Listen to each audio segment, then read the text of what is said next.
అలరించిన భాషావతారాలు, అంబరాన్ని అంటిన తెలుగు భాషా సంబరాలు, అలరించిన అవధానం.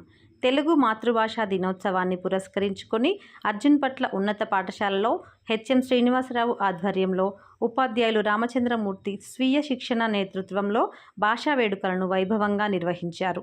సుమారు 12 వేదికలను గిడుగు వేమన, శ్రీ పోతన, సోది పిట్టలదొర, భాషా పండితులు అవధానం, బుర్రకథ వేషధారణలో అద్భుతంగా విద్యార్థులు చూపిన ప్రదర్శన భాషా నైపుణ్యం అందరినీ ఆకట్టుకుంది. భాషా కార్యక్రమాలను ఘనంగా మూర్తి నిర్వహింపచేశారు. ఈ భాషా వేడుకలో ఉపాధ్యాయులు యశోద, గంగప్రసాద కులకర్ణి, రజిత, షాదుల్లా, విద్యార్థులు, తల్లిదండ్రులు, గ్రామస్తులు, విద్యార్థులు పాల్గొన్నారు. అలాగే కడవెరుగు పాఠశాలలో కూడా ఘనంగా తెలుగు భాషా దినోత్సవం నిర్వహించారు.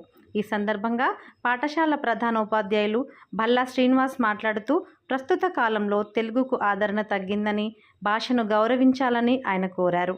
మధురమైన భాష తెలుగు అని, అందరూ తెలుగును ఆదరించాలని అన్నారు. తెలుగు ఉపాధ్యాయులు కాంతికృష్ణ భాషా గొప్పతనాన్ని గురించి పద్యాలలో వినిపించారు. విద్యార్థులకు పద్య పఠన పోటీలు, తెలుగులో లేఖా రచన పోటీలు నిర్వహించారు.